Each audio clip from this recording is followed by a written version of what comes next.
Hello, welcome to another English Sparkling with Tweedy. Once again, another wine from Langham, on a bit of a roll with these. As noted, I bought that, what do they call it, the Champions case.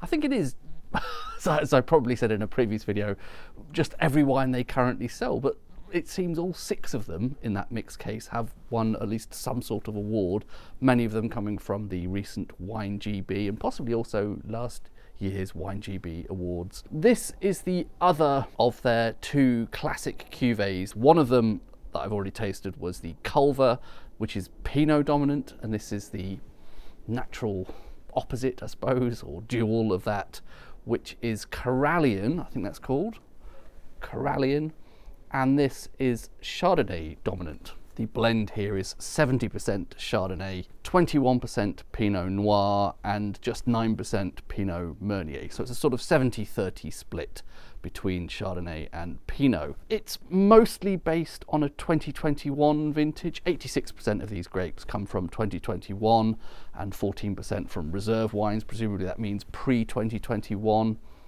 It was bottled in 2022 in August.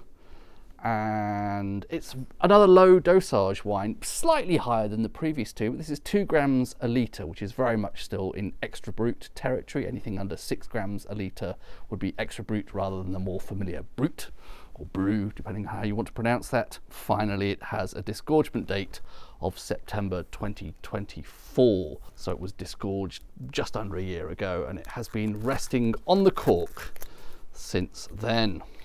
Is that enough blurb? I have had this before.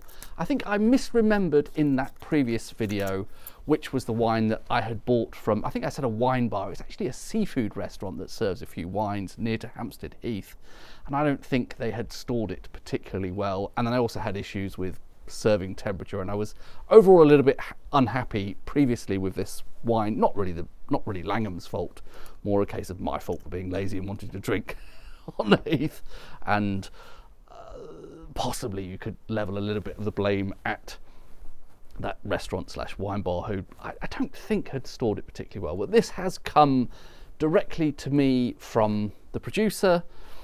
It spent a couple of days in my cellar, that's it. This really hasn't had an opportunity to be maltreated, I don't think. That was a nice healthy pop.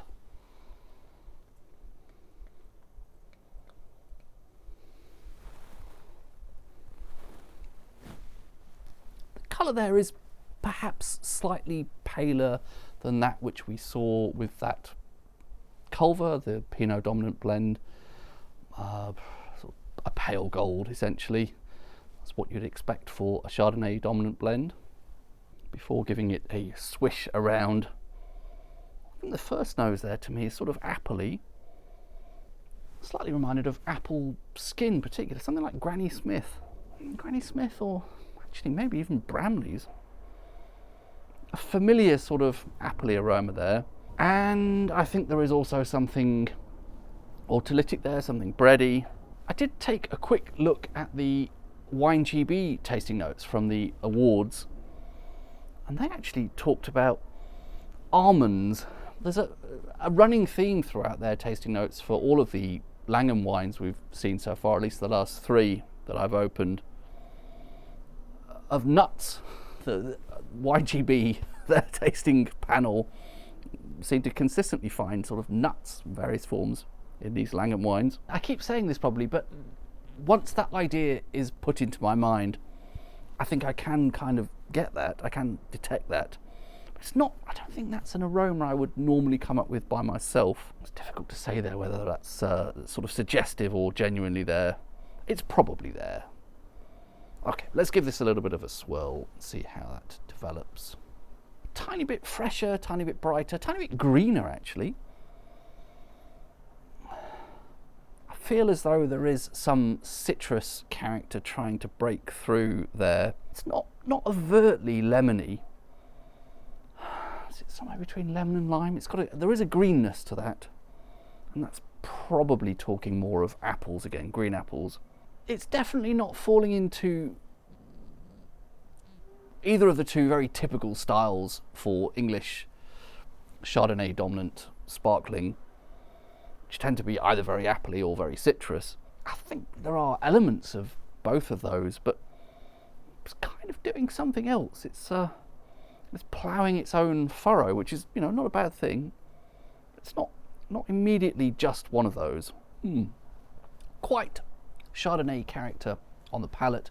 I'm noticing a lot more acidity in that first sip than the previous two wines, which were much more Pinot dominant, or what was entirely Pinot. Chardonnay can often express as a little bit more tart because it has those appley or lemony characters, you know, malic acid or citric acid, more in abundance there. But there is a nice cleanliness to that, a nice sort of purity, and that kind of quite sort of searing, well, searing's always a bad word, isn't it? Quite pronounced streak of acidity there. I think we're veering more lemon here, more citrus character. Probably citrus, probably lemon. I like that zing, and it's quite a different wine from the other two, actually. That really presumably just comes down to the very different grape balance there. And it's nice that Langham as a house don't seem to just fall one side or the other. They're quite capable of making something really quite interesting that is either Pinot dominant or Chardonnay dominant. I'm enjoying this. This is nice. I'm still always, the Pinot dominant wines are my favourites generally, but that is good. It's zingy, it's lemony. Again, I want to use the word precise, even though I'm not quite sure I know what that means. It's definitely quite pure. No rough edges or weird quirks to that. I think I'm detecting some mineral character there, so a sense of slight chalkiness. Either, you know, the debated mineral character that comes as a result of grapes growing on chalky soil, which some people think is nonsense, or actually a sense of just chalk itself. A nuance of sort of, I don't know, powderiness or something to that mouthfeel. It's hard to put my finger on what I mean there. It's nice. It's definitely one for the Chardonnay lovers and one for people who like something to be really kind of bright, lively and zingy, big and bold on the acidity, which the other two weren't. Not in a bad way, but they were, you know, more restrained on the acidity. This is a bit more bold and bracing. I think that's good. It's nice to see this in what I assume to be pretty much ideal condition, both in terms of serving temperature. It's been in the fridge for a good few hours, just come straight out there. And also, I don't think there's any issues with the storage of the bottle or the condition of the bottle here, which was perhaps the case the last time I tried this. Hard for me to come up with any more meaningful tasting notes than just saying really very pure, very precise, very lemony, very citrusy. There is a bit of green apple in there as well. Quite elegant, really, quite sophisticated, but also quite bracing in that zing. I think I'll stop babbling now, but yeah, good stuff. I still think I prefer the Pinot versions personally, but that's not that this is objectively a less appealing wine. It's just that's my personal preference. Cheers.